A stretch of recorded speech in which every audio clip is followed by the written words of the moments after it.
Hi, I'm Taco. Hi, I'm YY. Hi, I'm Eddie. So today we have a really special guest. Welcome, Eddie, to our podcast. Eddie is my friend, and I'm going to pass the time to Eddie to introduce himself for a bit to our audience. Eddie? Thank you, YY. Hello, I'm Eddie. I'm Mr. Cringe. I do mental health counseling. I took a break for a year because it's mental health counseling and it's very exhausting. I try to have a lot of creative projects going on at all times. So right now I figured out a work trade for a sewing workshop at in this art collective space. And so I'm able to just trade my works. I can't afford any rent money right now. But yeah, no, I'm just working on making designs, making a full portfolio. And then I'm always working on songs, doing live music. And then a bit of background is I've always been super interested in psychology. It took me a while to realize that, but I think that's also why I've always liked costume design, because I've always loved characters and clothes that tell a story, for example. And I've always been interested in, it really just came from trying to understand the world socially, because I felt like I was always lagging behind. So I met Eddie in a yoga camp 2 years ago in Bali, and then I immediately spot that a bit awkward guy sitting at the corner, and then I just invite him over, and then we are the bestie in the yoga camp since then. And Eddie is actually stayed in Seattle, but we are able to maintain contact for more than 2 years. So I'm quite a surprise for me because I'm not good at maintaining friendship. So Eddie and Taco, the reason why I put three of us together is we have some common interests and common experience. So for Eddie and Taco, it is about ADHD and the overlapping of BPD. So we are going to explore this topic a little bit more in today's podcast. Where to start, Taco? I think we can just start by sharing about your special interests because YY mentioned that you love making music and you love sewing and you also love drinking a little bit. So yeah, just tell me more about you. Sure. I don't know if I should tie it into ADHD. I got that diagnosis pretty young, and my mom didn't want to medicate me, and I'm kind of glad about that. I think I still have mixed feelings about medicating kids for ADHD, but just because it's it falls on the medication first instead of changing the education or the approach, because at home it can be a totally different situation. For me, I was mostly comfortable at home, but I was never adjusted in school, socially. I never could keep friends, and I wasn't really feeling like a part of the community. So I felt like I retreated in my interests even more. I was always just in my head with my own passions. I seriously did not pay attention 1 second all throughout school, maybe until junior year of high school. I would wear costumes to school, not Halloween, and I would sew up costumes. I was super into pirates specifically. So maybe there's something there, or some psychoanalysis thing with the open seas and freedom and defining yourself, in a very individual way. But I think I didn't really feel like I belonged, so I kind of made my own world. I was also really into Legos and I've always been very, I don't know if materialistic. I mean, I know I'm materialistic in some ways, like, but I developed a very like deep attachment to like my stuff and the Legos and my clothes, and there was a bit of hoarding too at one point. But I think that came from loneliness. I feel like I'm spitballing now, but Yeah, so you mentioned about being materialistic. This is how exactly I believe that I am before I get diagnosed ADHD and BPD and everything. I feel like this is kind of my self-protection that I set my boundary because like in my life, all of my relationship, they are so fragile.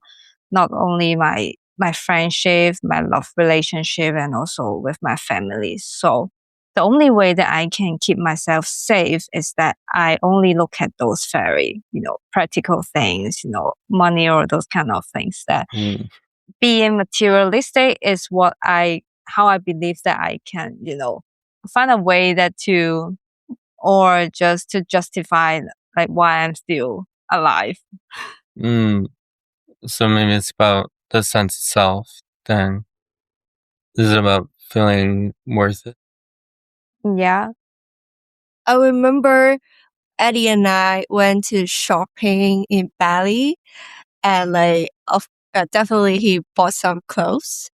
And I think it's not only about being materialistic, but also we have eye for pretty things. We just love being like with those beautiful clothes and materials that we just want to own it.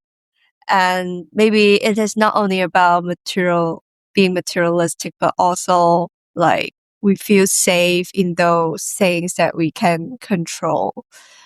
I don't know. I also have a very deep attachment to my clothing, like same special interest with Eddie. Yeah. Yeah, I think the materialistic word doesn't really do it justice. I mean, I think it took me a while to work that out, but I think it's more about, I mean, it is that sense of self. I think it's trying to, is my thing with clothes specifically. I mean, it can be a little bit obsessive, and I know I'm trying to fill some kind of hole. There are some healthy aspects. I think I tell myself that, but I mean, it's the same as the costume thing. It's like I'm able to claim my own individualism, like my sense of self, and it just, maybe there's also like an alignment, like it's cathartic to present myself a certain way because there's an alignment with who I feel I am internally. Yeah, I have the same feeling as you. I feel very safe and in control when I can like select a particular piece of garment, and then I decide I want to wear it and like match it with makeup and accessory and also with shoes. It is just so happy to do so. And maybe I couldn't do it when I was young or when I was still a child because my family was so poor. And then being able to, connect with these like object is so safe for me. I don't know. And maybe it is also my expression of individualism. I'm not sure. But like I don't know, it's such a deep connection with objects. It's one of this trait we all share. So for me, I love to collect all different kinds of cute stuff, especially those animal stuff, because I love animal. And I have so many, fluffy door like jelly cats. I have tons of them. When I was really young, I have no one to talk to. I can only talk to the door of my bag. So I even give them a name, and then I believe that they can understand what I said. So I think this is a way that I feel safe as I, have those kind of cute little stuff, surrounding me. And then as time go by, it's just become habit, or just, I don't know, just keep buying and then, until you cannot afford anymore? Yeah, I can relate to that a lot. I think, I mean, it definitely came from like feeling disconnected with other people. And I mean, there's definitely like a documented association with like people who like what's the word, personify like objects, because I've always had that sense too, like a very deep attachment to my stuffed animals and stuff. I know it definitely was fueled by not being not feeling very connected when I was a kid. I remember Eddie told me before that you were in special education when you was a child. How was the experience? Oh, oh man, I guess we could do a timeline, because then like disorders kind of show up in different they gradually unfold over the lifetime. But I mean, that is when I can't remember why they put me in. I know it was for like insubordination and stuff. I'd go to the principal's office a lot, like in elementary school, but I don't know if it was informed by the ADHD diagnosis. It was, I mean, it was probably the roughest time. Like that's when I started getting like OCD symptoms, and school was actually the like contaminant. So anything from school, but I know it's because of the association to the like special ed class. I didn't get any, like they call the electives, the classes you can choose. So I didn't get to take the art classes that I wanted to take. Like instead they put me in with like the social skills. Like they're like teaching you social skills, and I'm like, it was like causing me so much anxiety. It was crazy. It just felt like someone trying to shape me a certain way, and I had to bring these like behavioral sheets to the teachers, and they would fill them out like in front of me and hand them back. So they would like rate my behavior, and yeah, that was horrible. I don't know why that was the thing. Like, why is that? Who fucking came up with it? Like, clearly, it wasn't anyone who had a sense of empathy. But yeah, everybody was like on board with it. This is why I have a problem with authority. Yeah, no, it was, I mean, that's just like crazy anxiety. Like, I just felt so out of place. Like, it's not even like being judged. It's like the implicit message that I internalized was, there's something deeply wrong with you and we have to correct it. How long did it last, the like special education behavioral classes? That was like 2 years. I think it felt like forever. Like if I think of that period of my life, just felt like the longest 2 years I've ever experienced. I mean, I had somewhat friends like in elementary school, but then I like in middle school, like zero friends. Like I didn't talk to anybody, but that's also when I first started getting like really severe like OCD symptoms. Yeah, it was no, we went to France for 8th grade. So I was in France for a year, and like my OCD symptoms went away after like 2 weeks.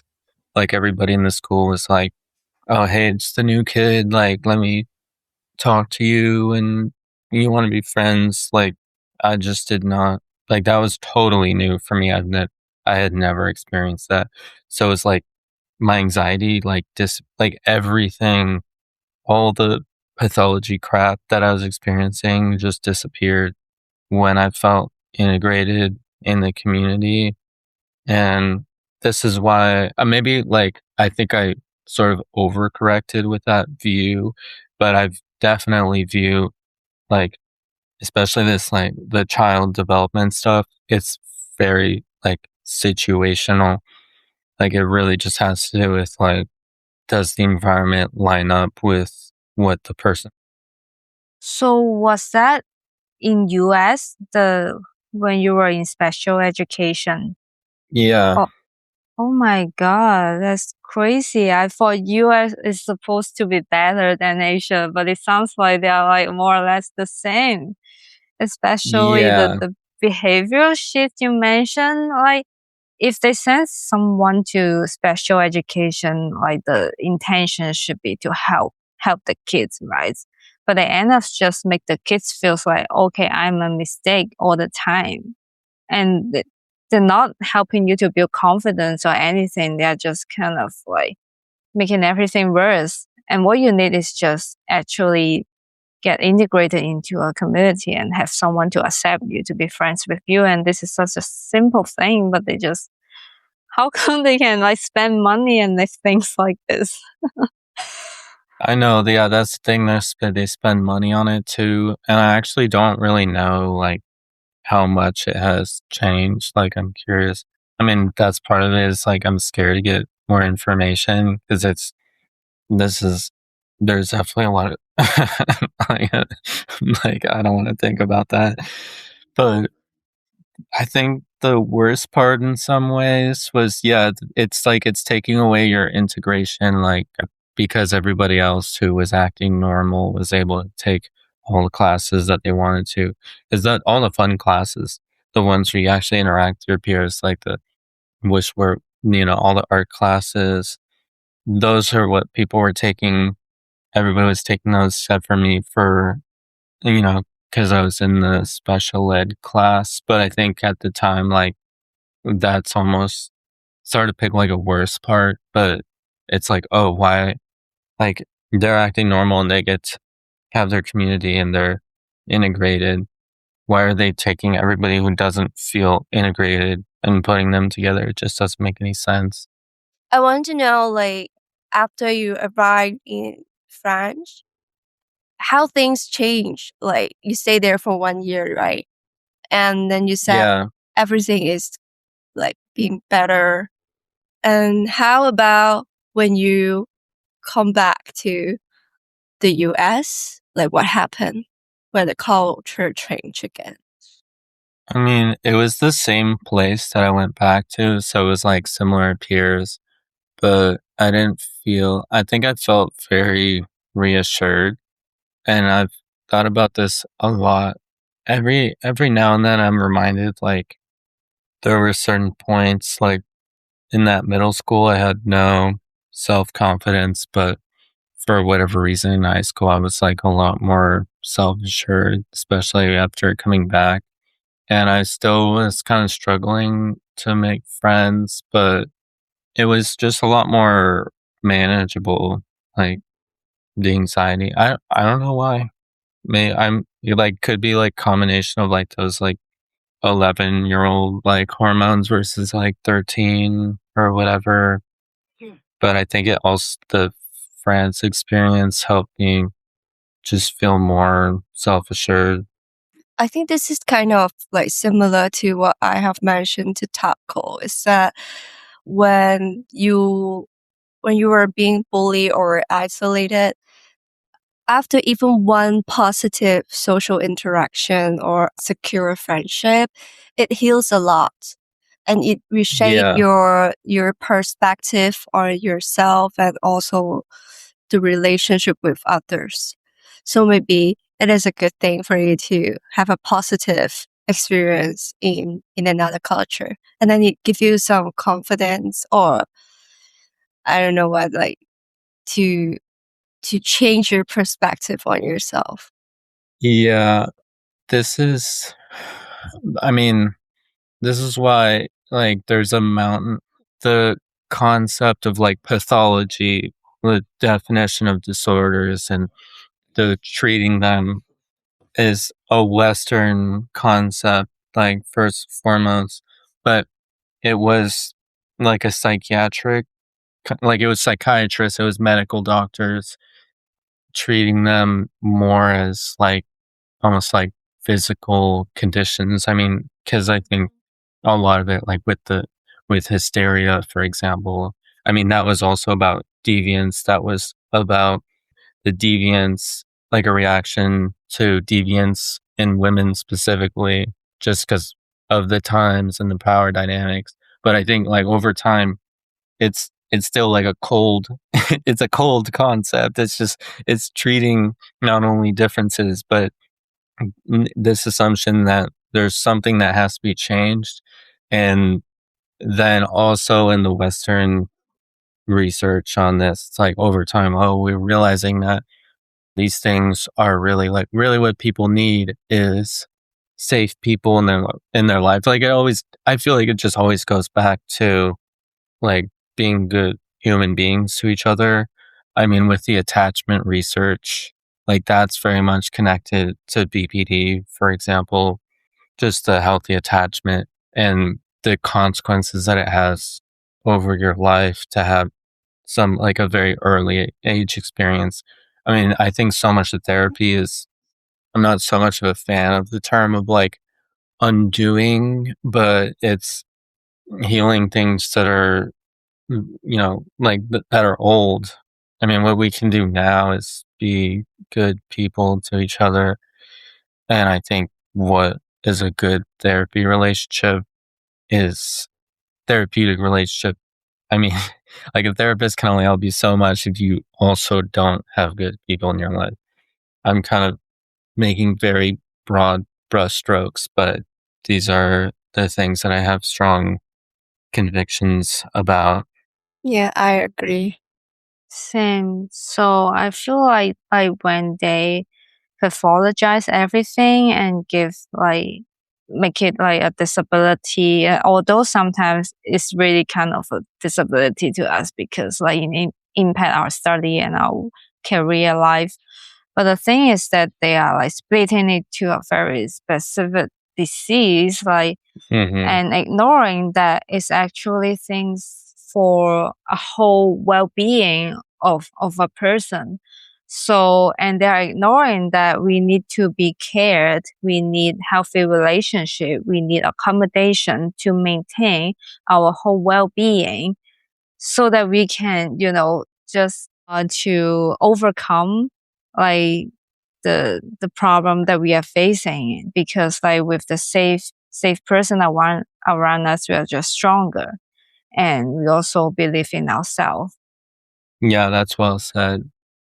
It just feels so true when that's all that was just my experience. Like it was the first time feeling connected to friends and having secure relationships with friends in that like year when I was 13 in France. So I felt, it gave me a good association with France, which I didn't have when I went back to Paris for a year, but it definitely opened my eyes to how much because it's like everything with that special ed class was like further entrenching like that sense of isolation from my peers, because they would also treat me a certain way because they knew I was like one of the special ed kids, that sort of thing. That's so horrible. Yes. I have a question. So, because I also have BPD experience, so I understand that when you have to leave those friends you are really like highly attached with, it's like we lost everything because we are so rely on them. Then how do you handle this kind of situation when you have to go back? Go back to what? Like go back to being with yourself? To US, yeah. Oh, I see. Actually, at the time, see, my BPD symptoms didn't really start until I was like 19, I want to say. I see. Maybe 20. Yeah. But they were more tied to like romantic relationships, actually. I see. And for me, it's the same. My symptoms start around 18. Actually, 16 or earlier, I can see the symptom. Yeah. And every time, like my romantic relationship just end. ending horribly because of my BPD. And people feel like we love to manipulate others, or we only care about our own feeling. And I also blame myself for always cannot behave normal and asking too much. But then now I learned that BPD is like, because they say BPD is like a human being without skin, that we feel super painful, even though some very tiny words or action can hurt us a lot. Yeah, the thin skin. I feel like I have so much to say about BPD, and it's hard to know. I mean, the thin skin concept is kind of when I think that's like a Marsha Linehan thing, who I think came up with the diagnosis, or at least she pioneered the dialectical behavior therapy approach. She was based out of UW in Seattle, but she was trying to work with people with suicidal tendencies, because a lot of people just in psych research didn't want to touch that. And it started as like researching suicidality in general. And there's a big overlap. I mean, this is where the lines get blurry, because there's a really big overlap. I mean, they call like depression a mood disorder, but I mean, BPD also is very like mood related. I think over time we've understood them as more like a process, like what's sort of like the cause and effect that's like within this person that's bringing out like these kinds of symptoms. But I mean, what was your, like, how did it come out first for you? Like, what was it like, feeling out of control?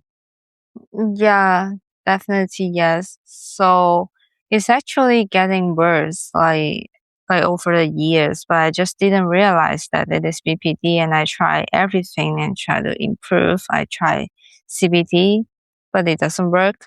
So, and at the end of the day, I just realized that what works for BPD is actually only what you said, is the dialectical behavior, like treatment. If you do CBT, it's not gonna work.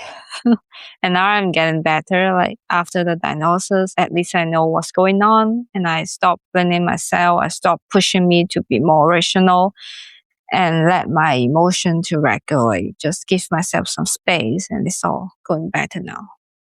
Yeah. Okay, I guess this is why I try to frame it more as the emotional regulation. I think it used to be called emotional regulation disorder, and I think that for me that actually makes more sense, because that's really what's going on beneath the surface. But it's definitely one of those things that comes from like a very, very old traumas usually. I mean, CBT is like, can be very surface level. Yeah, exactly.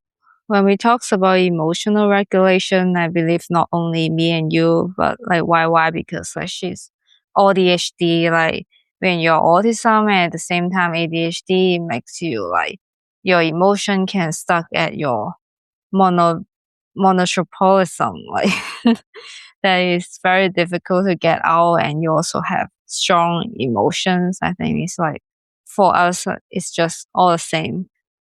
Yeah, that is a symptom with ADHD. One thing I was trying to find, just trying to look into meds that are specifically for emotional dysregulation.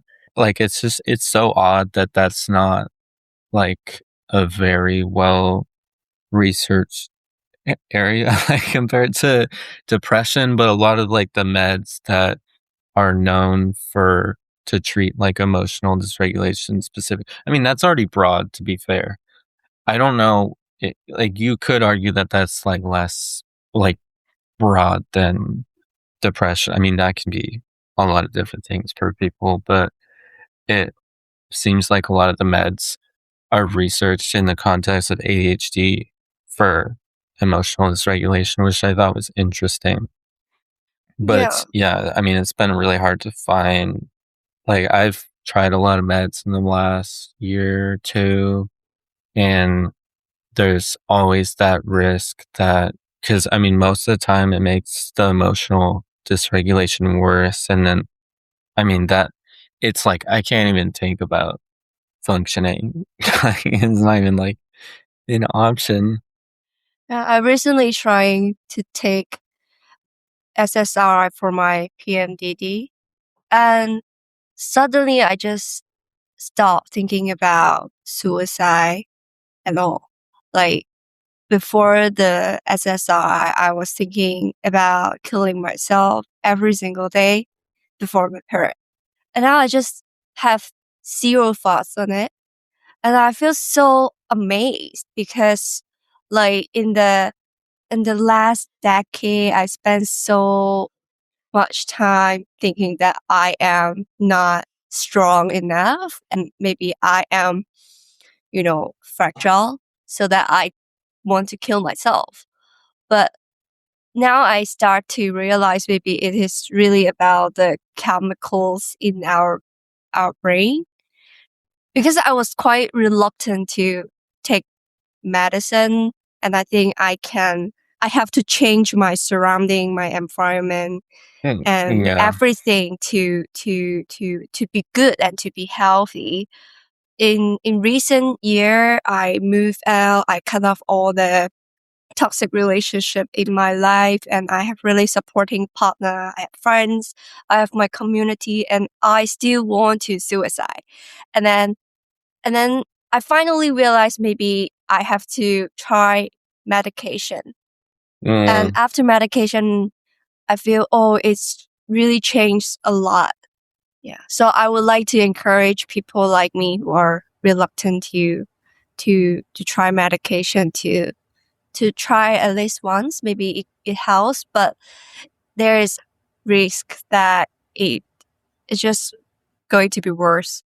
Yeah, I had a similar experience actually, and I think there's always been somewhat of a resistance to feeling better. I think, like in some ways, it's tied to my persona, like to be the edgy boy.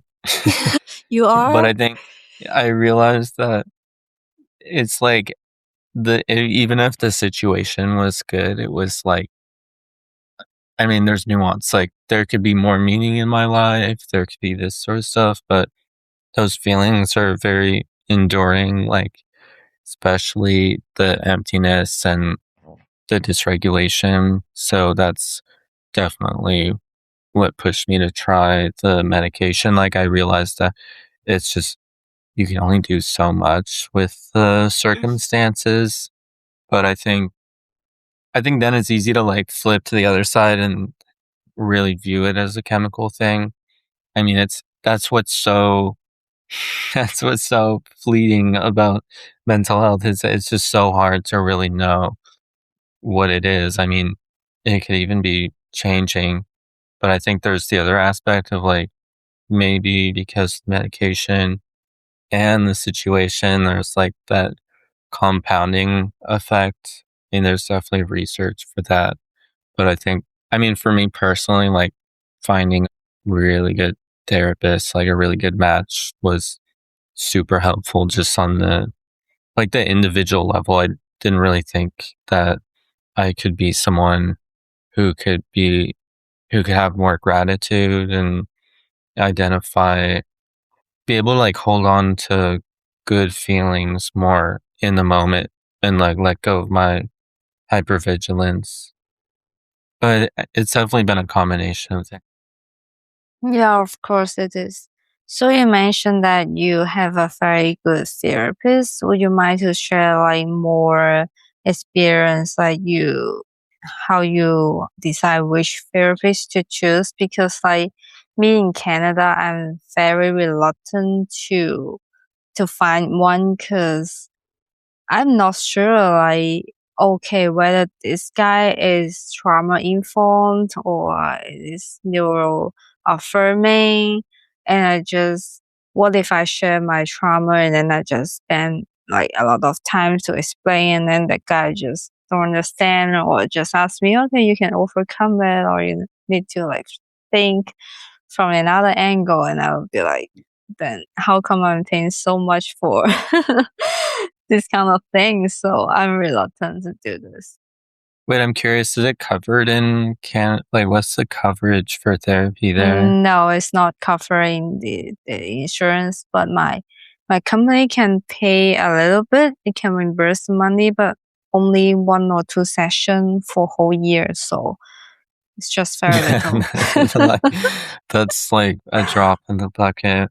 I mean, therapy is more like exercise than it is like present filled with immediate solutions. I mean, I always make the joke like I'm a guy therapist, but I mean, like personally, I prefer women therapists, and I usually recommend finding a woman because they're a little bit more emotionally attuned and intelligent usually, and accepting. So that's what I go for. I also, I mean, I think I just got lucky too, but my therapist is very like more psychoanalytic and very spiritual. And I think that's kind of a yin to my yang because I'm a lot more analytical. The CBT was just not working for me. It was just making me analyze things even more. I can't force myself to feel good. I could never ignore my feelings. And that actually just got more intense over the years.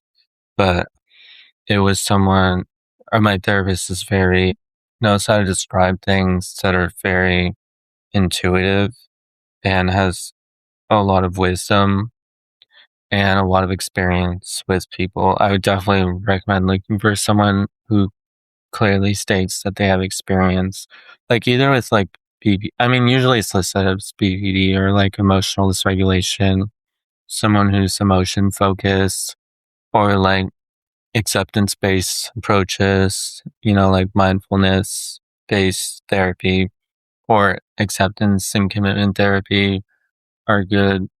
That just like clues you into but it is all about the connection at the end of the day. Yeah. And I wish that, because I was just talking about this to my therapist today, it's like there's so many insights where you could just write them down. You could try to write them down on a piece of paper, but it wouldn't really mean anything. There's things that I really had to internalize on an emotional level, and it just took years. To take it out and then figure out, okay, why am I doing this by default?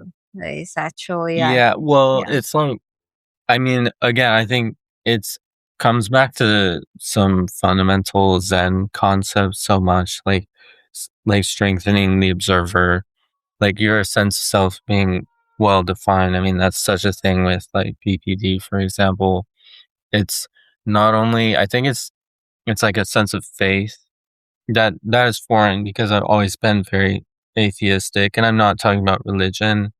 I'm talking about having a sense of faith in yourself where you can trust yourself to endure through situations, no matter like how shit it gets, is extremely important. And that's something that you like, I could tell you, but it's a whole nother, like, that's the hard part, is actually like finding that sense emotionally, because it's so intuitive.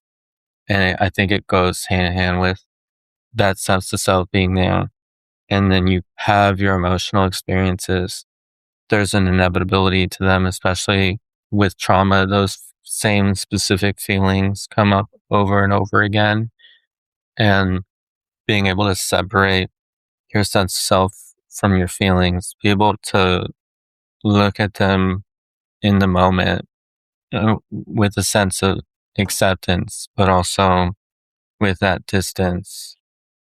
Yeah, exactly. So that faith is very critical, but I think it's extremely difficult for me and people like us to achieve that level, like especially in my previous job that my boss was very toxic.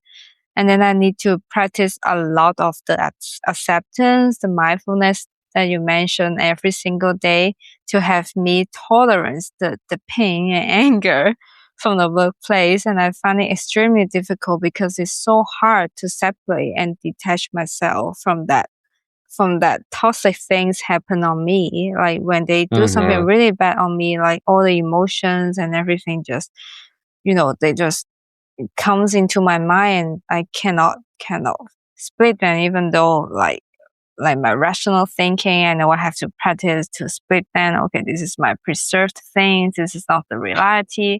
Although like at a certain level, they are really a horrible guy, but that shouldn't like create impact on me like this. But it's very difficult to practice. I mean, like people sometimes they're good because they're surrounded by a good team, but sometimes when unfortunately it's not, then they're gonna have to spend more effort to maintain their mental health for a certain period. Yeah, the should is so, the should of like how you should feel is so powerful too. But this is exactly what it is. It's like if it was so easy to feel, to just be able to hold those feelings, then, this wouldn't be a problem. But yeah, exactly. But and then there's such a fine line sometimes between the like shutting yourself down, and I think the word acceptance can be a bit misleading in this context because it's not about like that you have to feel okay with what's happening.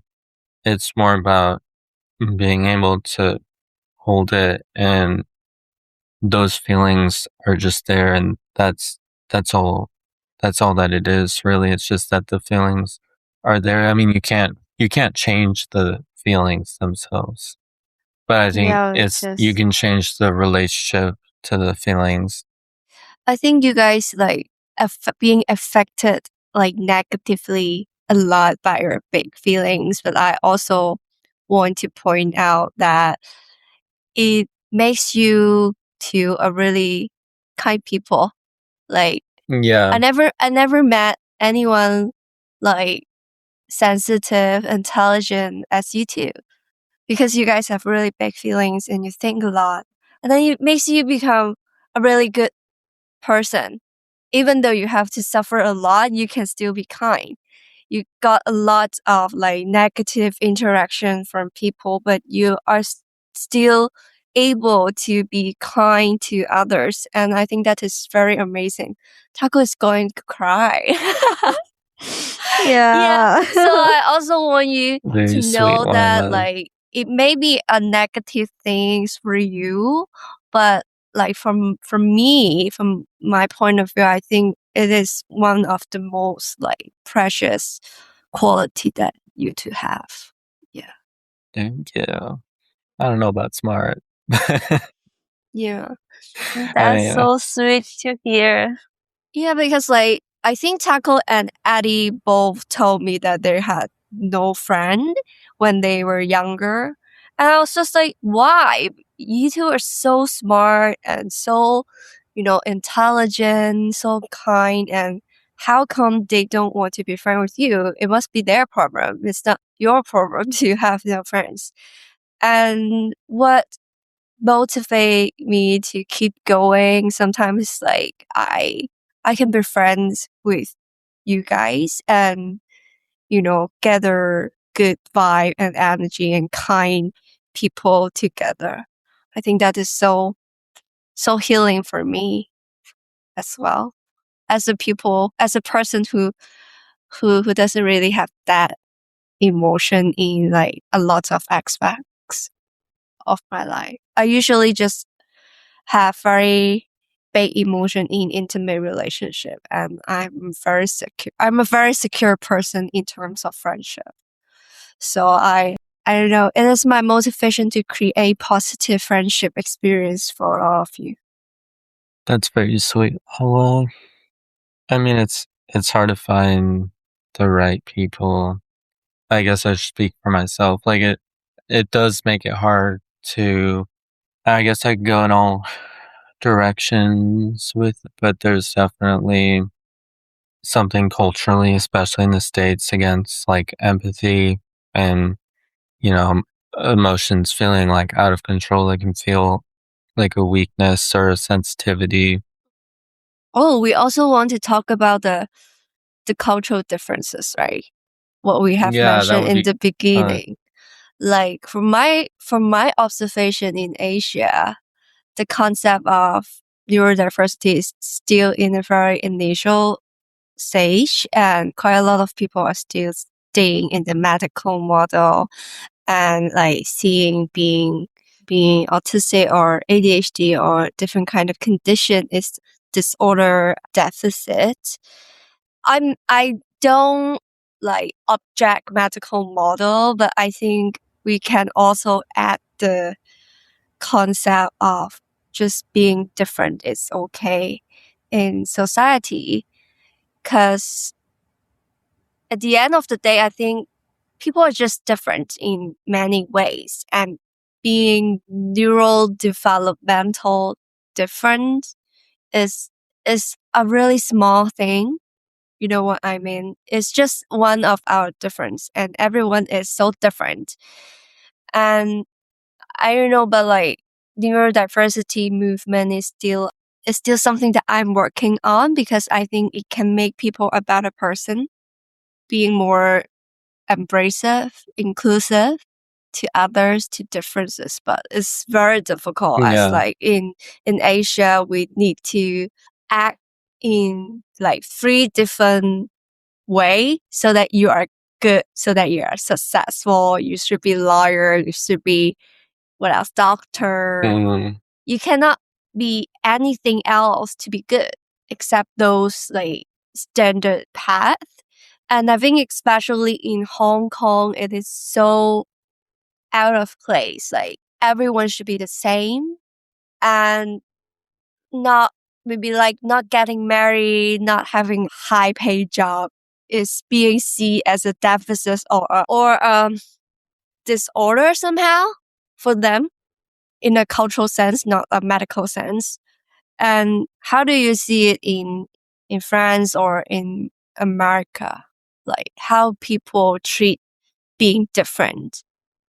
I think it's interesting because it's really similar in the US with the judgment for, I mean, obviously, like you see that more on the conservative side with how people enforce, like the social control, like concept of like, oh, you'll get judgment, you'll get looked down on if you're someone like, especially if you're a woman who's like not like married after a certain age or something like that. I mean, I feel like I it's like I want to understand it outside of the US more. Like I've always been interested in cultural psych. There's a lot to learn. I think there's a lot of similar like social conventions, it sounds like, but I think the way people enforce it might be kind of different. I mean, there's definitely less of that. Like there's more external hostility, I think, in the US. Like people are more, there's less of like a buffer on people's emotional expression. Like they can be extremely like, what's the word? Like contemptuous, and like I think it's less subtle. I mean, I'm just comparing it to some people from like East Asian cultures that I've encountered, but I think there's definitely less of that sense of harmony. And the other like flip side is people can very much like celebrate their differences, but it can almost be like a better than thou thing, like there's like grandiosity to a lot of the way that people communicate their mental health struggles. And I think that can be like isolating for people. I mean, in the US, it seems like we almost like wait for celebrities sometimes to like come out and be like, oh, I have this. And then, suddenly it's okay or something like that, but it has to be someone who's like rising above everybody else. It's hard to comment on this because I've always feel like cultural things, it's easy to paint like broad brush strokes, but it's hard to do it justice. It's easy to like oversimplify things. What do you think, Taco? How long have you been in Canada? Yeah, I've been in Canada for 2 years and I got diagnosed my ADHD here. So I find the culture is definitely different from Asia. Like people here are more open to talk about that they are neurodivergent, at least in the workplace. Like in my last job, there is a white dude just come and say, hi, my name is blah, blah, blah, and I have ADHD. And at that time, I still have no idea like what is ADHD and I don't know that I am. And I was so shocked. I don't know how to answer him. That was our first talk. And then he just like, say it out strictly. So that's how I feel the cultural difference, like when I work here. But when things come to accommodation, I think it's still more or less the same because like even though Canada is more inclusive and it's more work-life balance, that they allow you to kind of be yourself a little bit more than Hong Kong.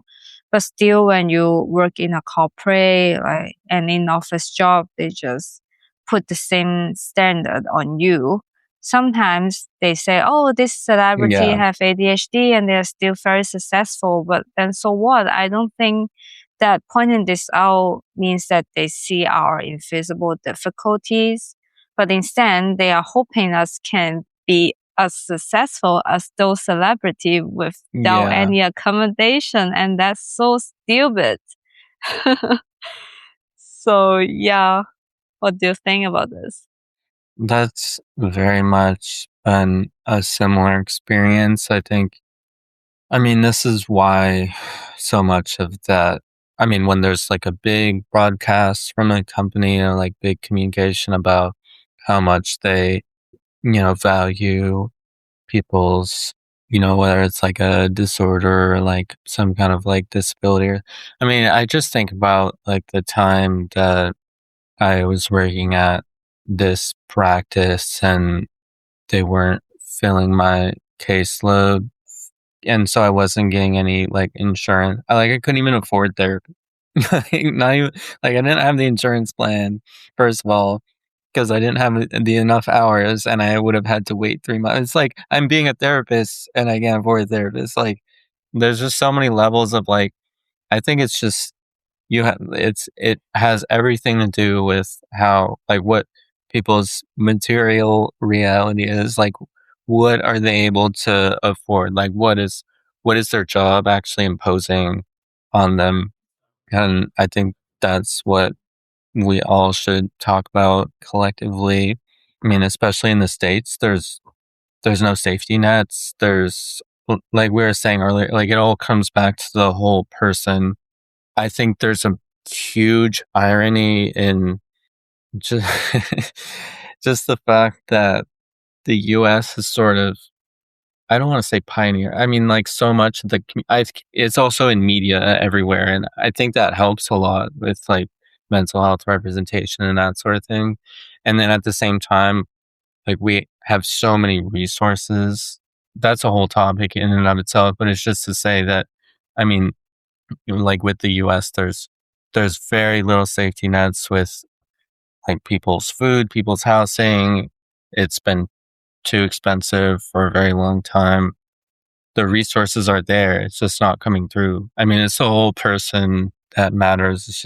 It's not just a mental health approach, but I mean, really, it's just if you don't take care of your citizens, I think that's a much bigger, that's always just going to be the thing that really determines how people are doing mentally. And the answer is that in the US, there's the highest addiction rates. We're not happy people. Well, in Canada, it's more or less the same because I'm in Yeah. Vancouver. Have you ever seen those pictures, like a lot of homeless on the downtown streets? I think this is also an issue of lacking safety nets. Although we have cheaper medical bill than US and people can afford insurance, but because Mhm. like we don't have like private hospitals, so every time like if you get sick, you have to wait. Like no matter you are rich or poor, you have to wait for 6 months, few years, Yeah. and that's yeah. And I find Yeah. that like in North America, like people don't really care about their health. Like people here eat a lot of processed food. I know this is not a topic Yeah. about to neurodivergence, but I No, really it's all want to talk related. about it. Yeah. Yeah, they eat so much fast food and like in our city, like they're all driveways, no pedestrians, so people barely walk outside to enjoy the weather. Or Yeah. maybe on vacation, but they just drive all the time. So Well, yeah, yeah, for even me, Vancouver yeah. is just that's like one of the more walkable cities in the entirety of North America too. It's so much Yeah, worse. Yeah. I know. I've been to Seattle and there are like so many highways there. So even though you want to just go to somewhere, like have you ever seen a means that you drive somewhere, take 5 minutes, and then but the Google map is showing that if you walk there, it takes 3 hours because there's no pedestrians Yeah. and you have to cross all those highway. So Well, you're not yeah, thinking about walker. There's no city walker. maybe that's an oversimplification, but I think life looks a certain way when we get like further and further from the idea of like a small community where there's accountability. There's less and less accountability with a bigger country, especially one that has more individualistic culture and has been defined by, its success in the American dream. And we really don't look after people, which isn't even necessarily like people poll like a lot more left leaning than the representatives that are in office. And now I feel like I'm officially talking about politics, but so many, like with ADHD again, I really do think that it's has a lot to do with the systems that are in place, the work systems, the political system. Yeah. I want to relate to Eddie. And I was thinking about like we as an individual rely a lot on the government or the nation to build a security net for us. But I'm wondering if we have any agency in this world to navigate our life. Because like I was really political before. I was like, oh my God, I hate the government. The government should do this is it for me. But I don't know, like maybe I grew older. I think like it's just not realistic to rely on the government anymore. And I am actively seeking for other ways to be my agency to like navigate my life. And I think what Mhm. I'm doing now is like building my security net with other human beings, like building community and stuff. Because like in Hong Kong, we don't really have the concept of community. Yeah. Yeah, we are like family, we are like workplace, or we are citizens. But we don't really have the concept of community. Maybe it is a more westernized concept. I don't know. And I just eventually realized that community can be a really powerful thing. Like we create intimate space for each other to relive our life. Like us, we are isolated, we don't have friends, but within the community, we got the chance to encounter like-minded people, and then we can create positive positive memory or experience for us, and then we can support each other. And it is like independent from the government or the nation, but it is still very efficient and effective for me, I think. Maybe we can focus more on community or other form of like security nets in this very lonely and, individualistic society. What do you see? Yeah, that's a really good way to put it, because I think, there's like the media diet concept, and this is why I try to limit like the amount of news that I read, especially in the US with all the crap. It really does come down to like what I can do personally.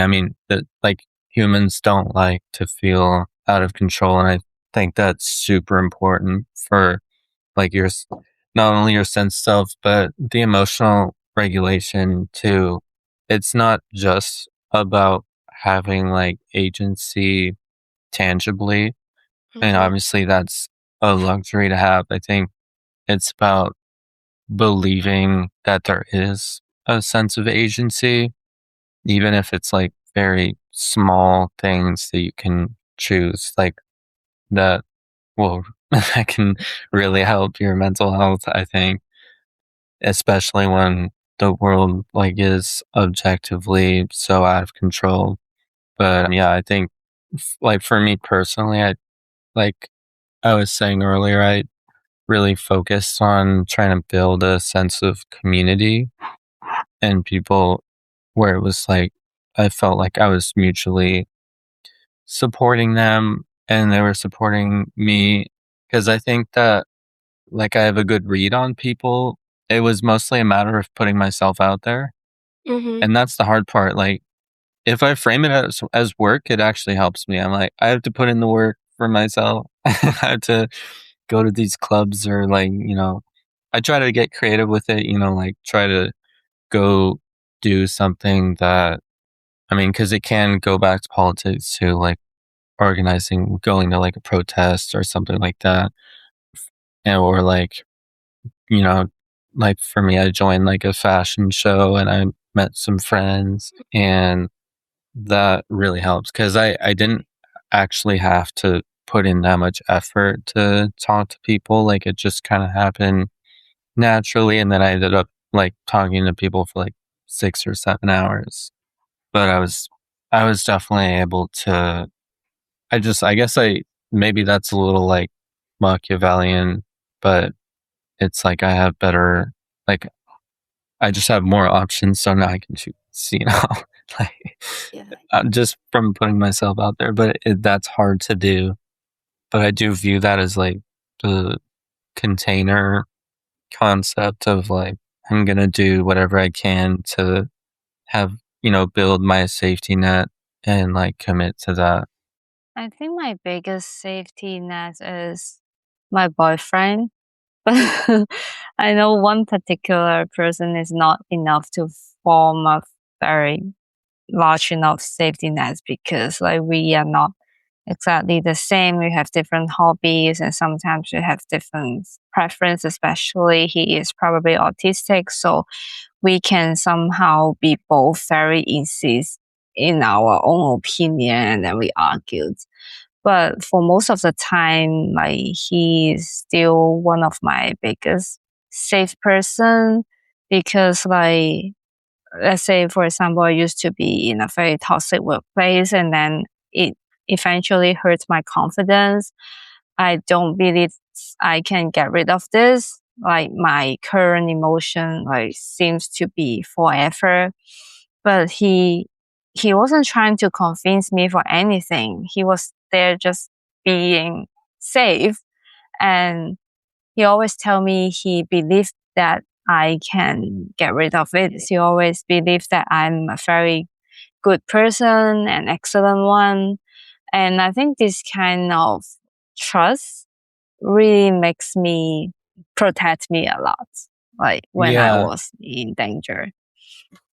I think if you really find someone who lifts you up, it can make you it like almost give yourself permission to trust yourself too.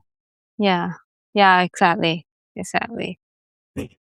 And I find this is not easy because I cannot do the same for him because like I feel like in this relationship I'm the one who is not that reliable. So I'm really glad that I have him. But also I am also his safety person because like he needs support, he needs structure, he needs someone who is familiar with so that he can communicate with others. Otherwise, he's going to be super quiet and super awkward in the public and people don't understand what he's thinking. So me and him is like we both support each other and at like, the safety net for each other. So I think this is all today. Just remember to call your friend, like how I call Eddie and Eddie call me, and then Taco and I like chat on WhatsApp. Remember that we all have each other, and we can invite Eddie to our next podcast to talk shit more about other stuff. Thank you.